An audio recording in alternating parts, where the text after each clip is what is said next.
Ramalan akhir zaman merupakan salah satu topik yang selalu menarik perhatian umat manusia, terutama dalam tradisi Islam.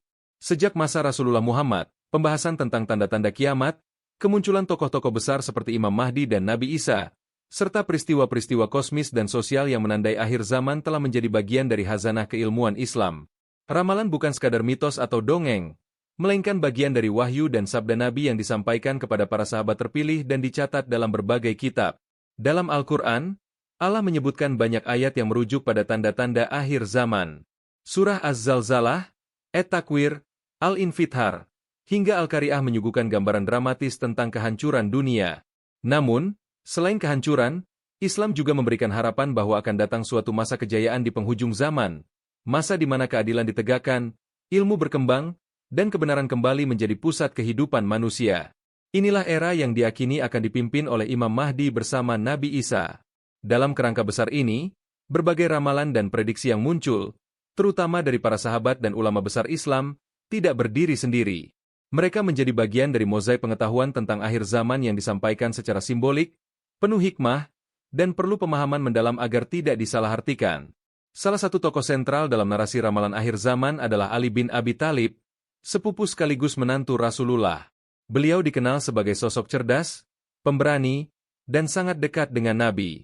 Dalam banyak riwayat, Rasulullah menyebut Ali sebagai gerbang ilmu, sebagaimana sabdanya yang terkenal, "Aku adalah kota ilmu, dan Ali adalah pintunya." At-Tirmidzi. Ali bukan hanya seorang pejuang medan perang, tetapi juga pemikir besar dan penyambung mata rantai keilmuan Islam. Ia memiliki akses langsung terhadap ilmu batin, hikmah, dan rahasia-rahasia besar yang tidak dimiliki oleh semua sahabat. Beberapa ulama bahkan menyebut bahwa ilmu laduni yang diwarisi oleh para wali dan ulama setelahnya, bermuara dari pengetahuan yang diturunkan Rasulullah kepada Ali. Kitab Al-Jafr dan Al-Jafr Al-Azham, yang secara tradisional dikaitkan dengan Ali bin Abi Thalib, berisi prediksi dan simbol-simbol metafisik yang dipercaya meramalkan kejadian-kejadian besar, termasuk masa kejayaan Islam di akhir zaman. Meskipun tidak semua ulama sepakat mengenai keaslian atau validitas teks ini secara ilmiah, tidak dapat diabaikan bahwa pengaruhnya sangat kuat dalam tradisi sufisme dan eskatologi Islam. Ali digambarkan sebagai tokoh yang tidak hanya menyimpan ilmu luar biasa, tetapi juga mengerti cara menyampaikannya secara simbolik. Hal ini penting karena ilmu tentang masa depan tidak bisa begitu saja diungkapkan secara eksplisit, mengingat keterbatasan akal dan potensi kesalahpahaman yang besar. Oleh karena itu, gaya penyampaian Ali dan para pewaris spiritualnya sering bersifat isyarat, alegoris, dan membutuhkan penafsiran mendalam. Memahami ramalan akhir zaman, termasuk yang dikaitkan dengan Indonesia, bukanlah upaya menebak masa depan secara spekulatif. Justru, ini adalah proses reflektif untuk melihat bagaimana potensi spiritual dan sejarah suatu bangsa dapat berkorelasi dengan rencana besar ilahi dalam peradaban manusia. Di era modern yang serba cepat dan penuh ketidakpastian, ramalan akhir zaman menjadi bahan kontemplasi yang bisa memberikan arah dan makna. Banyak orang merasa kehilangan orientasi hidup, menghadapi krisis moral, lingkungan, dan politik global. Dalam konteks inilah, ramalan seperti yang disebutkan oleh Ali bin Abi Thalib bisa menjadi pemantik semangat, bahwa ada harapan dan peran besar yang menanti umat manusia, khususnya bangsa di wilayah timur yang diduga kuat adalah Nusantara. Menariknya, ramalan ini tidak muncul dalam ruang kosong. Dalam sejarahnya, Nusantara memiliki peran penting dalam penyebaran Islam yang damai, toleran, dan berbasis ilmu. Wali Songo, ulama-ulama besar dari Sumatera, Kalimantan, hingga Sulawesi, telah menunjukkan bahwa Islam bukanlah agama kekerasan, tetapi jalan hidup yang membawa rahmat dan peradaban. Maka, ketika ramalan menyebut bahwa akan muncul negeri timur yang berjaya di akhir zaman, banyak peneliti dan ulama mencoba mengaitkan hal itu dengan Indonesia. Tentu, memahami ramalan seperti ini harus dilakukan secara bijak, bukan untuk membanggakan diri secara sempit atau membangun narasi keunggulan bangsa secara arogan. Namun, ini adalah panggilan untuk lebih sadar, bertanggung jawab, dan berkontribusi aktif dalam membangun dunia yang lebih adil, damai, dan beradab. Memahami ramalan juga berarti membuka mata terhadap potensi spiritual dan moral bangsa sendiri. Jika benar bahwa Indonesia memiliki peran besar di masa depan, maka pertanyaannya bukan sekadar, apakah ramalan itu benar? Melainkan, apa yang bisa kita lakukan untuk mewujudkan potensi itu? Dengan cara ini, ramalan menjadi ajakan untuk bertransformasi, bukan sekadar menunggu atau bersikap pasif. Dalam literatur klasik Islam, Banyak ulama dan ahli hikmah menyebut tentang munculnya kekuatan besar dari arah timur menjelang akhir zaman. Salah satu yang paling menarik perhatian adalah ramalan yang dinisbatkan kepada Ali bin Abi Thalib. Dalam kitab Al-Jafr, sebuah kitab warisan esoteris yang dikaitkan dengan beliau, disebutkan adanya sebuah negeri di timur jauh yang kelak akan memainkan peran penting dalam kebangkitan Islam akhir zaman. Negeri ini tidak disebutkan secara eksplisit, tetapi digambarkan dengan sejumlah ciri khas yang cukup spesifik. Ali bin Abi Thalib digambarkan mengatakan bahwa di akhir zaman akan muncul kaum dari arah timur yang membawa bendera hitam. Mereka bukan dari bangsa Arab, tetapi wajah mereka bersinar oleh cahaya iman. Banyak ulama menafsirkan bahwa negeri yang dimaksud berada sangat jauh dari wilayah Hijaz, Mekah dan Madinah. Bahkan, sejauh 2 kali perjalanan matahari terbit dari barat. Ungkapan ini menggambarkan letak geografis yang sangat timur dari pusat dunia Islam kala itu. Beberapa literatur Syiah dan Sufi, seperti karya-karya dalam Nahj al-Balaghah atau tafsir-tafsir Batiniyah, juga menyinggung keberadaan negeri yang dijaga para malaikat, yang di atasnya terdapat gunung-gunung kokoh dan sering terjadi gempa, namun rakyatnya bersih dari kekufuran dan cinta kepada kebenaran. Deskripsi ini mencirikan negeri dengan alam yang kuat dan masyarakat yang memiliki kecenderungan spiritual tinggi. Dalam beberapa tafsir ramalan, negeri timur yang dimaksud memiliki 5 ciri utama. 1. Terdiri dari pulau-pulau. Negeri ini bukan daratan besar tunggal, melainkan berupa gugusan kepulauan. Dalam teks klasik disebutkan, negeri yang dipisah oleh air laut dan mengandung banyak daratan kecil. Ini jelas merujuk pada bentuk kepulauan. 2. Banyak gunung. Disebutkan bahwa negeri itu ditopang oleh tiang-tiang bumi, yang dalam tafsir para ulama merujuk pada pegunungan. Gunung merupakan simbol kekuatan dan perlindungan dalam banyak tradisi spiritual. 3. Sering terjadi gempa. Dalam teks ramalan disebut bahwa buminya bergerak seakan memberontak, namun rakyatnya tetap berzikir. Ini menggambarkan negeri yang berada di jalur gempa aktif, namun masyarakatnya religius. 4. Mayoritas beriman.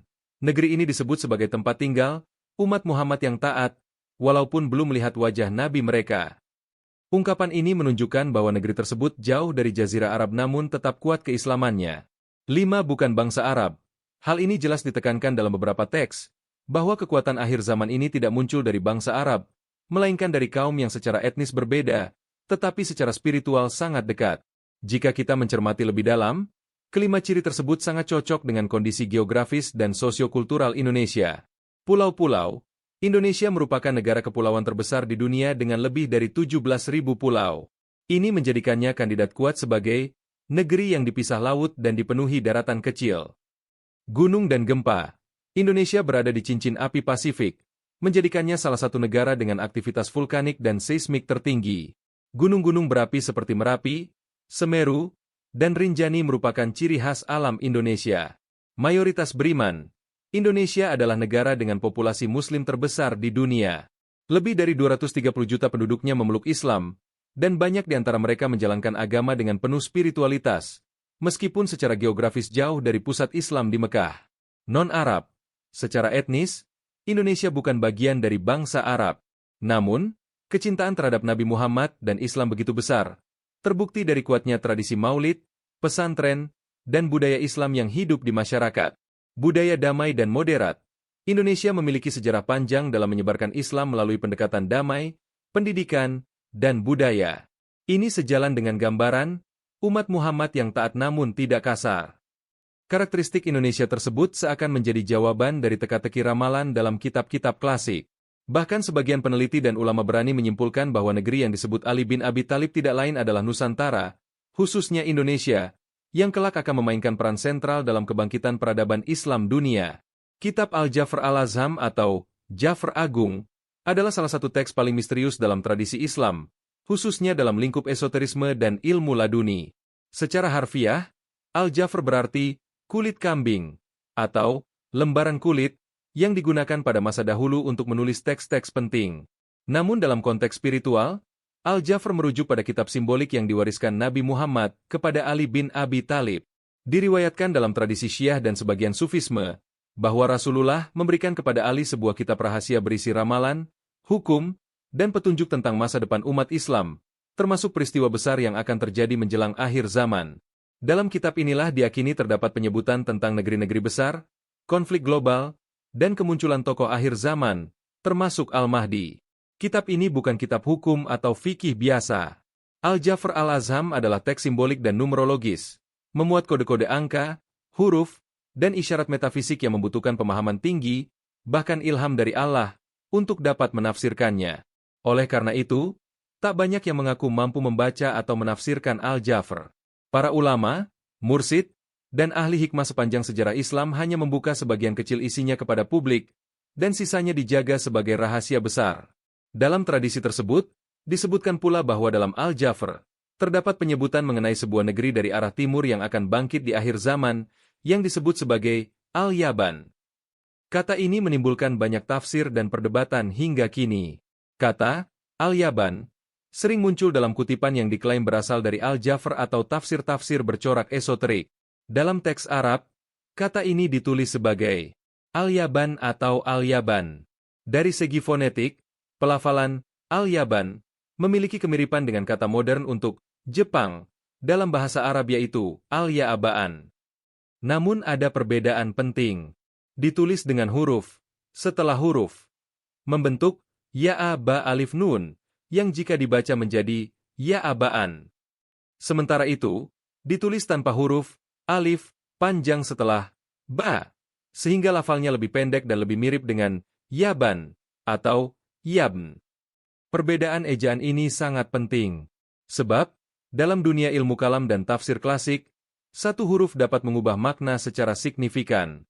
Dalam hal ini, kata Al-Yaban bukanlah padanan kata Jepang secara langsung, melainkan bisa bermakna lain atau merujuk pada tempat yang sama sekali berbeda dari yang selama ini dipahami secara literal.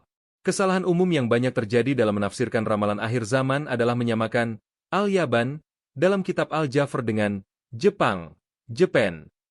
Hal ini tampaknya disebabkan oleh kesamaan fonetik semata, bukan karena bukti linguistik atau kontekstual yang kuat. Namun bila diteliti lebih dalam, ada beberapa alasan mengapa mengartikan Al-Yaban sebagai Jepang bisa jadi keliru. 1. Perbedaan ejaan Arab. Seperti dijelaskan di atas, kata Jepang dalam bahasa Arab ditulis, sedangkan Al-Yaban dalam teks ramalan ditulis. Ini bukan hal sepele. Dalam bahasa Arab klasik, perbedaan satu huruf bisa membedakan antara nama tempat, sifat, atau bentuk jamak. 2. Konteks budaya dan sejarah. Dalam banyak ramalan yang dikaitkan dengan Al-Yaban, negeri ini digambarkan sebagai tempat yang penuh iman, berpegang pada ajaran Rasulullah, dan memiliki tokoh-tokoh mulia yang akan menolong Imam Mahdi. Jika kita bandingkan dengan kondisi Jepang secara historis dan budaya, sangat sulit mengaitkan Jepang dengan deskripsi tersebut. Jepang, hingga kini, bukan negara berpenduduk mayoritas Muslim. Budaya Shinto dan Buddha mendominasi, dan pengaruh Islam di Jepang masih tergolong kecil. Maka mengaitkan Jepang dengan negeri yang akan membawa panji kebangkitan Islam adalah tidak konsisten dengan gambaran yang diberikan dalam Al-Jafr. 3. Karakteristik geografis tidak cocok. Kitab Al-Jafr menggambarkan Al-Yaban sebagai negeri dengan banyak gunung, tanah yang subur, memiliki gempa, dihuni oleh umat yang taat dan wajah-wajah bercahaya. Meski beberapa ciri fisik ini ada di Jepang, tapi sisi spiritual, sosial, dan sejarahnya lebih sesuai dengan wilayah seperti Indonesia. Indonesia adalah negara kepulauan, sering dilanda gempa, penuh gunung api, dan dihuni oleh umat muslim terbesar di dunia yang taat menjalankan ajaran Islam. Maka jika mencocokkan dengan deskripsi kitab Al-Jafr, Al-Yaban lebih mungkin merujuk pada kawasan Nusantara. 4. Penafsiran ulama terdahulu. Beberapa ulama tafsir dan sufi, seperti dalam karya Imam Ja'far As-Sadiq, Sayyid Baharuddin Al-Alawi, dan teks-teks tarekat, menyebut bahwa wilayah yang dimaksud dengan Al-Yaban adalah bagian dari bumi yang jauh dari Arab, dikelilingi air dan matahari bersinar lebih awal di sana. Ini semua merujuk secara kuat pada wilayah timur Asia Tenggara, bukan Jepang secara spesifik. Salah satu pendekatan penting dalam menafsirkan istilah misterius seperti Al-Yaban dari kitab Al-Jafr Al-Azham adalah pendekatan linguistik fonetik. Kata ini tampaknya tidak bisa dipahami hanya dari penulisan Arab semata, tetapi perlu dilihat dalam konteks transkripsi fonetik ke bahasa lokal atau penyesuaian bunyi akibat lidah bangsa Arab terhadap istilah asing. Al-Yaban dalam lafal klasik Arab dibaca mendekati Al-Yaban atau Al-Yaban. Namun, jika diucapkan oleh penutur non-Arab atau ketika diterjemahkan ke dalam konteks fonetik non-Arab, terutama oleh bangsa yang tidak terbiasa dengan bunyi ya, panjang atau huruf ba, yang ringan, maka penyebutan ini bisa terdengar seperti Al-Yavan. Ini bukan hal asing, Mengingat sejarah transliterasi nama-nama tempat kerap mengalami plesetan fonetik dalam lintas budaya dan bahasa. Dari Al-Yavan, kita mendekati sebuah kata yang dalam sejarah Asia Tenggara dikenal luas, yaitu Suwarnadwipa, yang dalam bahasa Sanskerta berarti Pulau Emas. Suwarnadwipa adalah nama kuno untuk Sumatera, sebagaimana dicatat dalam naskah-naskah India kuno, catatan Tiongkok, dan teks pelaut Arab. Transisi bunyi ini dapat dijelaskan secara fonetik sebagai berikut. Al-Yaban, Al-Yaban, pengaruh lokal dan transliterasi Al-Yavan, Al-Yavan.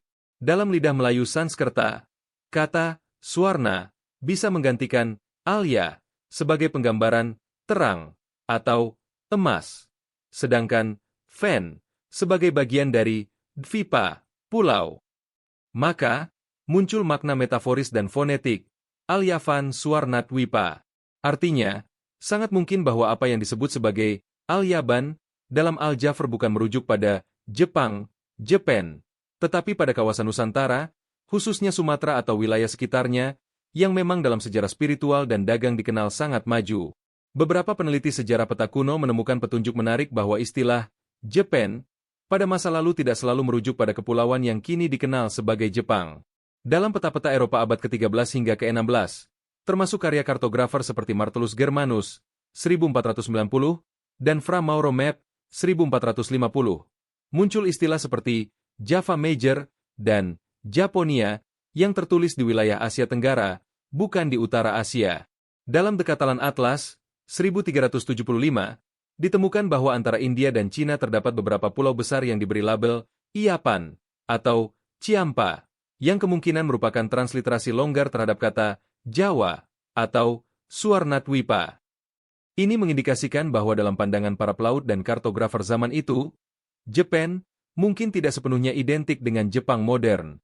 Lebih lanjut, Marco Polo dalam catatannya menyebut sebuah pulau emas bernama Cipangu. Sebagian peneliti percaya ini merujuk ke Jepang. Namun deskripsinya sangat cocok dengan Sumatera atau Jawa, terutama karena disebut sebagai pulau emas yang kaya dan spiritual. Dalam teks-teks Arab abad pertengahan seperti karya Al-Masudi, Ibn Hurdadbih, dan Ibn Battuta, nama-nama seperti Zabaj, Jawa, dan Sarnat sering muncul merujuk ke Nusantara. Bahkan, dalam sebagian manuskrip, wilayah yang sekarang kita sebut Indonesia disebut sebagai Jabaan atau Jaban.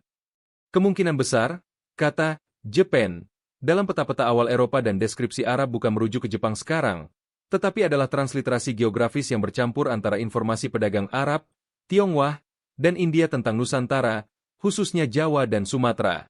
Jika Al-Yaban bukan Jepang, lalu bagaimana hubungannya dengan Indonesia, khususnya antara Sumatera dan wilayah Nusantara? Sumatera sebagai Suwarnadwipa. Sumatera sejak abad ke-5 dikenal sebagai Suwarnadwipa, pulau kaya emas dan pusat spiritualitas Buddha dan Hindu. Disinilah pernah berdiri kerajaan besar seperti Sriwijaya, yang menjadi pusat studi agama dan perdagangan. Sumatera menjadi titik awal masuknya Islam lewat jalur dagang Arab dan Gujarat. Jejak spiritualitas tinggi dan kedamaian masyarakat Sumatera terekam kuat dalam sejarah Islam awal di Nusantara. Jejak ini selaras dengan deskripsi Al-Yaban dalam Al-Jafr sebagai negeri beriman, dikelilingi air, berada di antara gunung dan laut, dan dihuni oleh umat Rasulullah yang wajahnya bercahaya meski tidak hidup di tanah Arab. Jawa sebagai pusat energi kebangkitan. Pulau Jawa kemudian menjadi pusat kekuasaan Islam besar di Nusantara melalui kerajaan-kerajaan Islam seperti Demak, Mataram, hingga Kesultanan Banten dan Cirebon. Tradisi Islam di Jawa sangat kuat, berakar pada dakwah Wali Songo dan nilai-nilai sufistik yang khas. Deskripsi Al-Yaban juga menyebut tentang bumi yang akan menjadi pelindung Panji Hitam sebelum munculnya sang penyelamat. Posisi Jawa sebagai pusat geopolitik, budaya, dan spiritual Nusantara memperkuat dugaan bahwa wilayah ini masuk dalam cakupan Al-Yaban. Nusantara sebagai negeri timur dalam ramalan. Nusantara secara keseluruhan memang layak disebut sebagai negeri timur dari arah Madinah dan Mekah. Bahkan secara astronomis dan geodesi, Indonesia merupakan wilayah di mana matahari terbit paling awal dibanding mayoritas dunia Islam lainnya. Dalam banyak ramalan, baik dari Ali bin Abi Thalib maupun dari kitab sufi seperti Tanbi al-Ghafilin, Bahr al-Anwar, dan Al-Yawakid, sering disebut bahwa kekuatan pembawa panji kebenaran akan datang dari timur, dari kaum yang bukan Arab, tetapi sangat mencintai Islam. Semua ini cocok dengan kondisi Indonesia. Nama, Java, yang dikenal luas saat ini sebagai salah satu pulau utama di Indonesia, memiliki akar linguistik dan sejarah yang panjang dan kompleks. Dalam teks-teks kuno dari berbagai peradaban, nama-nama seperti Java, Yavana, dan Javan muncul dalam konteks yang berbeda namun saling berkaitan. Dalam bahasa Sanskerta, istilah Yavana awalnya digunakan untuk menyebut bangsa asing, khususnya Yunani, Ionian. Tetapi seiring waktu, penggunaannya meluas untuk menyebut orang asing dari barat secara umum. Dalam epos Mahabharata dan Purana, Yavana sering muncul sebagai simbol kekuatan luar yang datang dari seberang laut. Seringkali digambarkan memiliki peradaban tinggi namun berbeda budaya. Sementara itu, dalam Alkitab, Bible, khususnya Perjanjian Lama, disebutkan nama Javan sebagai salah satu keturunan Yafet, anak Nuh. Dalam kitab Kejadian 10:2, Javan disebut sebagai leluhur bangsa pulau-pulau di wilayah maritim. Anak-anak Yafet ialah Gomer, Magog, Madai, Yawan, Javan, Tubal, Meseh dan Tiras. Kejadian 10:2. Javan, YWN. Dalam bahasa Ibrani diterjemahkan sebagai Ionia atau bangsa pulau-pulau di laut yang penuh perdagangan. Dalam tafsir Yahudi kuno, Javan kerap dikaitkan dengan bangsa yang tinggal di timur jauh. Bahkan kadang dianggap sebagai simbol dari dunia yang berada di ujung bumi. Kaitannya dengan Java muncul ketika para peneliti linguistik melihat bahwa nama-nama ini tidak hanya mirip secara fonetik, tetapi juga sesuai secara geografis dan historis. Pulau Jawa memang merupakan pusat peradaban di Nusantara dan telah lama dikenal oleh pelaut India, Arab, dan Cina sebagai tempat kaya budaya dan perdagangan. Lebih dari itu, istilah Javan sebagai akar dari Java menunjukkan kemungkinan bahwa wilayah ini sudah dikenal oleh peradaban-peradaban awal sejak ribuan tahun lalu, bahkan sebelum penyebaran besar-besaran agama dan kolonialisme. Seorang cendekiawan Muslim modern, Dr. Muhammad Ali, dalam kajian linguistik dan sejarah peradaban, mengemukakan hipotesis menarik bahwa ada keterkaitan akar antara bahasa Veda, Sanskerta awal, dan bahasa Ibrani, yang merupakan induk dari bahasa Semit termasuk Arab. Menurut Dr. Ali, banyak kata dalam Veda dan Alkitab memiliki fonetik serupa dan arti yang sejajar. Ia menunjuk contoh-contoh seperti Brahma dalam Veda dan Abraham dalam Ibrani, yang sama-sama menggambarkan sosok, bapak umat manusia. Kata Deva, Dewa, Tuhan, dalam Sanskerta dengan Eloah atau El dalam Ibrani kuno. Konsep Yama, Dewa kematian dalam Veda, dengan Yam, laut, dalam Ibrani yang sering diasosiasikan dengan kekuatan gaib atau hukuman Tuhan. Dr. Ali berpendapat bahwa akar kebudayaan monoteistik awal mungkin berasal dari suatu komunitas kuno yang kemudian berpisah dan menyebar ke arah barat, menjadi bangsa Semit, dan ke arah timur, menjadi bangsa Indo-Arya. Dalam konteks ini, wilayah Asia Selatan dan Asia Tenggara, termasuk Nusantara, bukanlah pinggiran peradaban, tetapi bagian dari poros spiritual dunia kuno. Lebih lanjut, ia menegaskan bahwa jika bahasa Veda dan Ibrani memiliki akar yang sama, maka mungkin pula wilayah tempat lahir dan berkembangnya kedua budaya ini tidak berjauhan, atau setidaknya memiliki jaringan komunikasi yang erat sejak ribuan tahun lalu. Ini membuka kemungkinan bahwa Nusantara bukan sekadar penerima budaya, tetapi bagian dari jaringan penyebaran awal bahasa dan kepercayaan monoteistik dunia. Penelusuran akar kata dan kemiripan istilah dalam bahasa Sanskerta, Ibrani, dan Arab memiliki implikasi besar bagi pemahaman identitas Nusantara. Pertama, ini menunjukkan bahwa kawasan ini memiliki sejarah bahasa dan budaya yang saling terhubung dengan pusat-pusat peradaban besar dunia sejak awal. Nama-nama seperti Java, Javan, dan Yavana menunjukkan bahwa wilayah ini telah lama menjadi bagian dari narasi global. Ini menegaskan bahwa Nusantara bukan wilayah terisolasi, melainkan simpul penting dalam jaringan kuno perdagangan, spiritualitas, dan peradaban manusia. Kedua, pemahaman ini menantang narasi kolonial yang cenderung memosisikan Indonesia sebagai dunia ketiga atau wilayah pinggiran. Justru dari sisi linguistik dan spiritual, Nusantara tampak sebagai pusat penting dalam aliran arus budaya kuno dunia.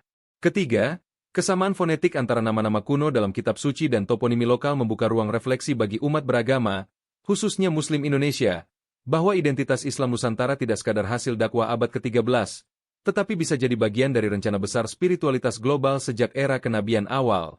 Sebagaimana dalam ramalan Al-Jafr disebutkan bahwa, umat yang bukan dari Arab, namun wajah mereka bercahaya dengan iman, akan muncul dari timur. Akhirnya, jika benar bahwa nama Java atau Javan memang terhubung dengan Yawan dalam kitab suci, maka Nusantara tidak hanya disebut dalam sejarah, tetapi juga disiapkan untuk memainkan peran penting dalam masa depan spiritual umat manusia. Dalam narasi kitab suci, khususnya dalam Kejadian 10, tabel bangsa-bangsa, setelah peristiwa banjir besar, Nabi Nuh memiliki 3 anak laki-laki, Sem, Ham, dan Yafet. Dari ketiga anak ini, dunia pasca banjir diyakini berkembang melalui keturunan mereka. Yafet secara tradisional dianggap sebagai nenek moyang bangsa-bangsa non-Semit yang menetap di wilayah utara dan timur dari Timur Tengah. Kitab Kejadian 10:2 menyebutkan, anak-anak Yafet ialah Gomer, Magog, Madai, Yawan, Javan, Tubal, Meseh dan Tiras. Dari nama-nama ini, Yawan, bahasa Ibrani, YWN, menjadi kunci penting dalam penelusuran asal-usul bangsa maritim, pulau-pulau timur, dan dunia luar dari perspektif Ibrani. Dalam banyak tafsir Yahudi dan Kristen awal, Yawan dikaitkan dengan bangsa Ionia Yunani. Namun dalam beberapa tradisi mistik dan penafsiran linguistik alternatif, Yawan dipandang lebih luas sebagai simbol dari bangsa pulau-pulau di Laut Timur, wilayah, ujung bumi, dalam konsepsi geografis kuno. Beberapa sumber targum, terjemahan Alkitab ke Aram, menafsirkan bahwa keturunan Yawan mendiami Goim, istilah Ibrani untuk bangsa-bangsa atau kaum-kaum asing. Kata ini sering digunakan dalam konteks pulau-pulau atau wilayah-wilayah luar yang terpisah dari pusat dunia Ibrani Arab. Dalam konteks ini, pulau-pulau Asia Tenggara, termasuk Nusantara, masuk akal sebagai bagian dari wilayah Goim yang dimaksud, tempat bangsa Javan menyebar dan menetap. Istilah Goim dalam Alkitab digunakan bukan hanya sebagai sebutan umum untuk bangsa asing, tetapi kadang mengandung makna geografis, bangsa-bangsa pulau yang jauh. Dalam Yesaya 66:19 misalnya, disebutkan bahwa Tuhan akan mengutus utusan ke bangsa-bangsa asing, ke pulau-pulau yang belum pernah mendengar namaku. Uniknya, dalam tradisi Nusantara, muncul istilah Jawi atau Tanah Jawi untuk merujuk pada wilayah budaya dan peradaban Jawa secara luas. Bahkan di dunia Islam, istilah Jawi digunakan selama berabad-abad oleh ulama Arab dan Persia untuk menyebut orang-orang dari Kepulauan Melayu Indonesia. Dalam manuskrip-manuskrip Mekah dan Madinah dari abad ke-16 hingga 19, para santri asal Nusantara kerap dicatat sebagai Al-Jawi. Korelasi antara Yawan, Javan, dan Jawi secara fonetik sangat menarik. Kedua istilah ini memiliki struktur konsonan yang sama, YWN. Perubahan fonetik dari Yawan menjadi Jawi merupakan proses alami dalam transliterasi dan adaptasi lintas budaya. Beberapa kemungkinan alurnya sebagai berikut. Yawan, Yavan, Javan, latinisasi, Jawa, Jawi. Dengan demikian, bukan tidak mungkin bahwa istilah Jawi yang kini kita gunakan adalah kelanjutan dari nama kuno Yawan, merujuk pada bangsa keturunan Yafet yang menetap di wilayah timur jauh, tepatnya di Kepulauan Indonesia. Dalam konteks ini, Tanah Jawi atau Goim Timur menjadi bagian dari rencana besar penyebaran umat manusia setelah banjir Nabi Nuh. Teori tentang keturunan Yafet sebagai leluhur bangsa-bangsa Asia Timur dan Tenggara bukan hal baru. Sejumlah cendekiawan Muslim klasik seperti Imam Suyuti, Al-Masudi, dan Ibn Haldun menyebut bahwa bangsa-bangsa Timur, termasuk Turk, Mongol, Cina, dan Hindia, merupakan keturunan dari anak-anak Yafet. Mereka menyebut bahwa keturunan Yafet menguasai wilayah-wilayah luas dari Samudra Arktik sampai Lautan Hindia. Beberapa versi tafsir menyebut bahwa Yawan, Javan, sendiri memiliki keturunan yang menyebar ke arah laut dan membentuk bangsa-bangsa pulau, yang oleh sebagian disebut sebagai bangsa perahu atau bangsa laut. Hal ini sangat sesuai dengan karakteristik masyarakat Austronesia, termasuk Melayu dan Jawa, yang dikenal sebagai pelaut ulung sejak ribuan tahun silam. Penelitian genetika modern juga menunjukkan bahwa populasi Indonesia, khususnya di Jawa dan Sumatera, memiliki campuran genetik dari ras Austroasiatik, Austronesia, dan sebagian kecil ras Chaucasoy Timur, yang konsisten dengan penyebaran keturunan Yafet yang dalam tradisi Arab disebut sebagai Al-Atraf atau Bilad al-Syamal, tanah-tanah utara dan timur jauh. Dalam kitab Futuh al-Buldan karya Al-Baladhuri dan Muruj al-Zahab karya Al-Masudi, disebutkan bahwa bangsa Jawa dan Zabaj, Sumatera, adalah bangsa timur yang memiliki kerajaan besar, bahasa tersendiri, dan telah mengenal konsep tauhid bahkan sebelum kedatangan Islam. Hal ini memberi isyarat bahwa bangsa-bangsa ini, meski bukan Arab atau Semit, adalah keturunan dari jalur kenabian yang berbeda, yakni jalur Yafet. Jika benar bahwa bangsa Nusantara, terutama penduduk awal Jawa dan Sumatera, adalah keturunan Yawan bin Yafet bin Nuh, maka ini memberikan implikasi teologis yang mendalam, bahwa bangsa kita adalah bagian dari warisan kenabian sejak zaman purba. Kita bukan sekadar bangsa yang menerima Islam, tetapi juga memiliki akar spiritual yang dalam sejarah umat manusia. Narasi ini juga memperkuat tafsir ramalan akhir zaman yang menyebut, umat yang bukan dari keturunan Arab, tetapi sangat mencintai Islam dan datang dari timur. Bangsa-bangsa keturunan Yafet disebut dalam hadis dan tafsir sufi sebagai bangsa yang akan menghiasi bumi dengan keimanan setelah dunia gelap oleh fitnah. Lebih jauh lagi, kesadaran ini dapat menjadi fondasi untuk membangun identitas spiritual Indonesia yang lebih kokoh, sebagai bangsa yang memiliki tugas sejarah, melanjutkan nilai-nilai kebenaran, keadilan, dan keimanan dalam masa-masa penuh gejolak.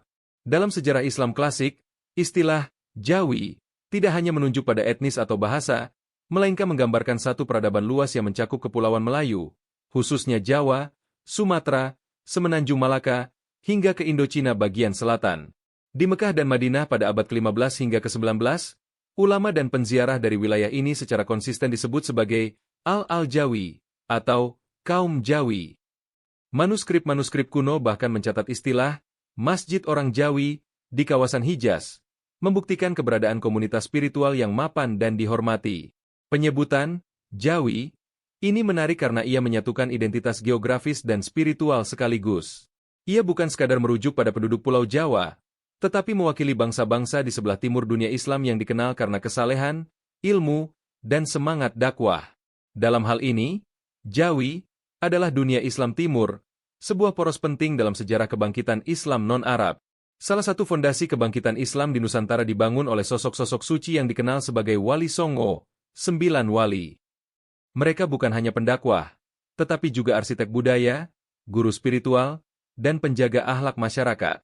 Berdakwah antara abad ke-14 hingga 16, para wali memainkan peran penting dalam membentuk identitas Jawi Islami yang khas, lembut, berseni, dan bersatu dengan budaya lokal. Wali Songo seperti Sunan Kalijaga, Sunan Bonang, dan Sunan Giri menggunakan pendekatan sufistik dalam dakwahnya. Mereka menyisipkan nilai-nilai Islam ke dalam kesenian, wayang, gamelan, dan adat, menciptakan harmoni antara ajaran Islam dengan tradisi Jawa. Pendekatan ini membuktikan bahwa Islam bukan agama pemaksa, tetapi agama yang menyesuaikan dan memuliakan kearifan lokal.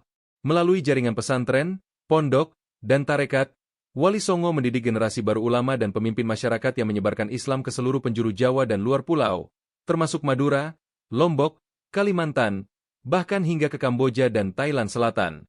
Dari sinilah muncul apa yang disebut oleh para sejarawan sebagai peradaban Islam Jawi, yakni sebuah entitas spiritual, sosial, dan budaya yang berpusat di Jawa namun jangkauannya lintas batas politik dan geografis. Salah satu dimensi penting yang sering terlupakan adalah pengaruh dakwah Jawa terhadap Islamisasi Asia Tenggara Daratan, terutama wilayah Indochina bagian selatan seperti Champa, Vietnam Selatan, Patani, Thailand Selatan, dan Kamboja Muslim. Bukti arkeologis dan dokumen sejarah menunjukkan bahwa para ulama Jawi berperan penting dalam penyebaran Islam ke wilayah tersebut. Dalam manuskrip Patani dan Hikayat Patani, disebutkan bahwa ulama dari Jawa diundang oleh raja-raja lokal untuk mengajarkan Islam. Bahkan, sebagian bangsawan Champa yang lari dari penindasan dinasti Nguyen di Vietnam diketahui bermigrasi ke pesisir Jawa dan kembali sebagai Muslim Jawi. Hubungan ini tidak hanya terjadi lewat perdagangan, tetapi juga lewat perkawinan, transmigrasi spiritual, dan pendidikan tarekat.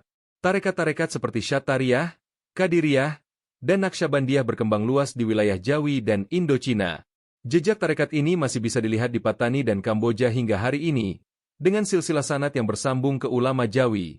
Penting pula dicatat bahwa bahasa Melayu Jawi, tulisan Arab gundul, menjadi bahasa pengantar Islam di seluruh Asia Tenggara.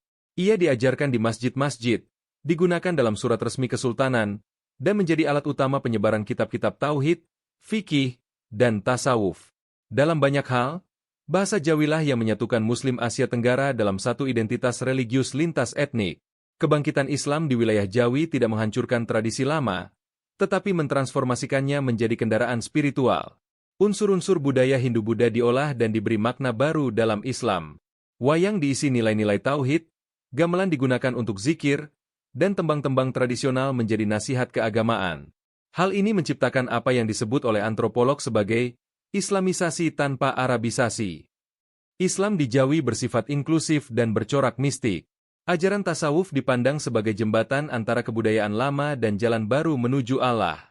Puncaknya terjadi pada abad ke-17 dan 18 ketika kerajaan-kerajaan Islam Jawi seperti Mataram Islam, Aceh, dan Demak menjadi pusat intelektual. Disinilah muncul ulama besar seperti Syekh Yusuf Al-Makassari, Nuruddin Al-Raniri, Hamzah Fansuri, dan banyak lagi, yang menghubungkan Jawi dengan dunia Islam internasional, dari India, Persia, hingga Afrika Selatan. Di masa ini pula muncul kesadaran kolektif bahwa Jawi bukan sekadar wilayah, tetapi umat. Umat yang memiliki tugas sejarah, menjaga iman, menyebarkan Islam, dan menjadi cahaya di ujung timur dunia. Salah satu kitab Hindu yang memuat ramalan masa depan dan sejarah spiritual dunia adalah Bhavishya Purana, yang dalam bahasa Sanskerta berarti kitab masa depan. Kitab ini menyebut bangsa-bangsa yang tinggal jauh di luar India, termasuk kaum Yavana. Dalam banyak penafsiran, Yavana awalnya digunakan untuk menyebut bangsa Yunani, Ionia. Namun maknanya kemudian meluas menjadi bangsa-bangsa di barat daya dan tenggara India, termasuk wilayah kepulauan. Uniknya, dalam beberapa versi Bhavishya Purana, bangsa Yavana disebut sebagai kaum yang hidup di luar cakrawala, di pulau-pulau yang dikelilingi air. Sebutan ini sangat relevan dengan lokasi geografis Nusantara. Dalam tafsir yang lebih simbolik, Yavana digambarkan sebagai bangsa yang meninggalkan tradisi Veda namun tetap menyimpan cahaya Dharma, mirip dengan karakteristik bangsa Melayu dan Jawa sebelum datangnya Islam, spiritual, tetapi tidak terikat pada ajaran ortodoks India. Dalam kerangka narasi ini, Yavana bukan sekadar bangsa asing, tetapi cabang dari peradaban Arya yang telah menyebar jauh ke timur. Maka, kemungkinan besar Nusantara telah dikenal dalam naskah-naskah spiritual India sebagai bagian dari jaringan dunia timur yang punya hubungan dengan dewa-dewa Hindu awal. Dalam epos Ramayana, ada penyebutan misterius tentang suatu wilayah yang disebut Yavana Vipam, atau Yavana Dwipa. Kata Dwipa dalam Sanskerta berarti pulau, dan Yavana kembali merujuk pada bangsa luar. Dengan demikian, Yavana Vipam secara harfiah berarti pulau bangsa Yavana, yang banyak cendekiawan percaya sebagai rujukan kuno terhadap Pulau Jawa. Wilayah ini disebut sebagai tempat yang subur, penuh gunung, dan dihuni manusia berperadaban tinggi.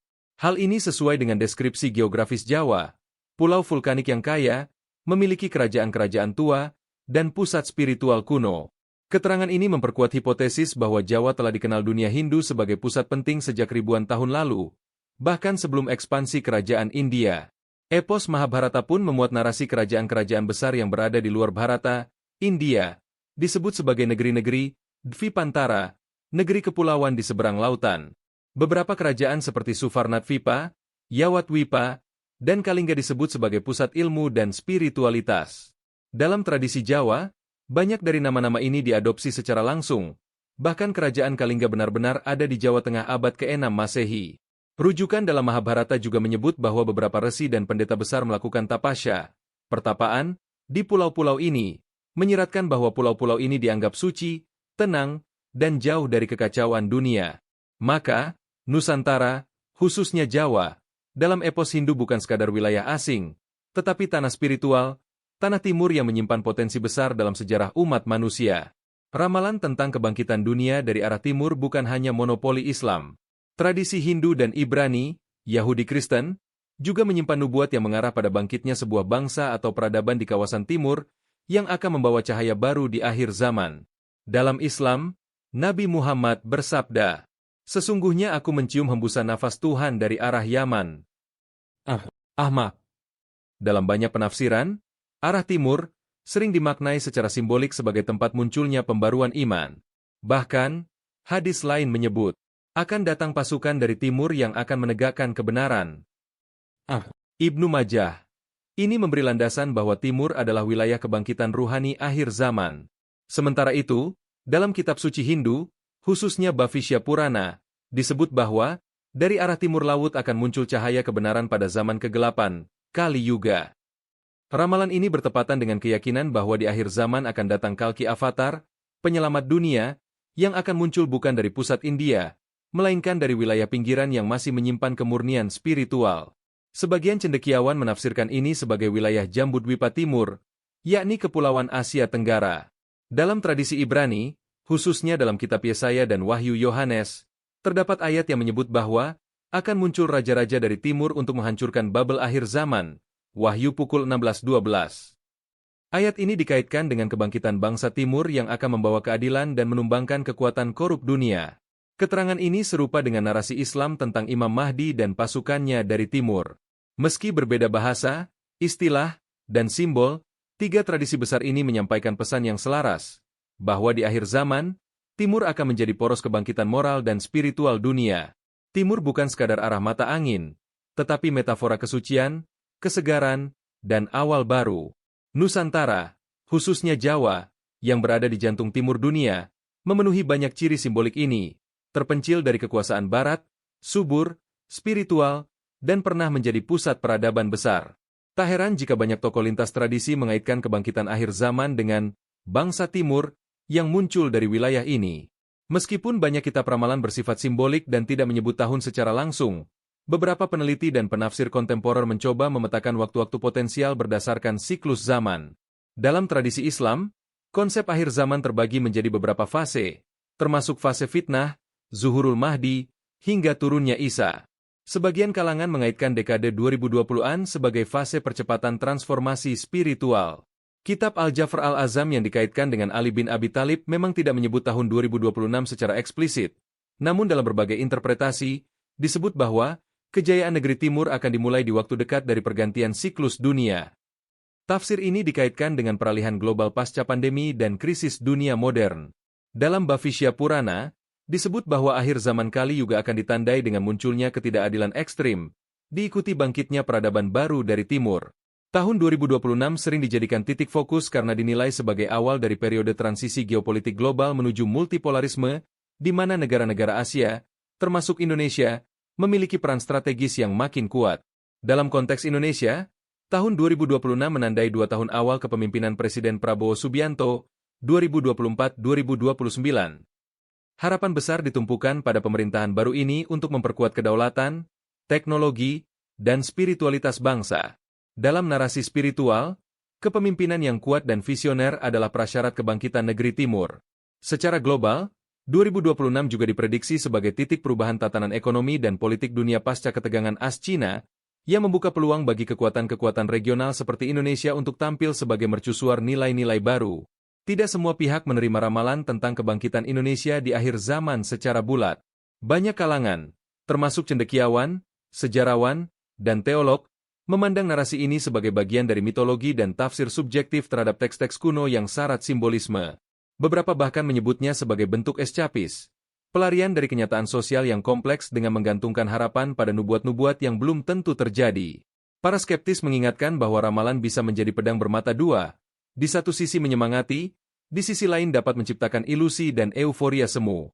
Mereka menekankan bahwa pembangunan bangsa tidak cukup hanya dengan harapan spiritual, tetapi perlu langkah konkret dan rasional. Meski demikian, tidak dapat disangkal bahwa narasi kejayaan Nusantara di akhir zaman membawa dampak psikologis positif bagi sebagian masyarakat. Ramalan ini memberi rasa optimisme, keyakinan, dan semangat nasionalisme, terutama di tengah krisis identitas dan tekanan global. Bagi kalangan spiritual, ramalan menjadi semacam panggilan moral untuk lebih mendalami agama, menjaga budaya luhur, dan memperbaiki akhlak sebagai syarat agar ramalan tersebut bisa terwujud. Ia menjadi bahan introspeksi kolektif bahwa kejayaan tidak datang tiba-tiba, tetapi harus diikhtiarkan.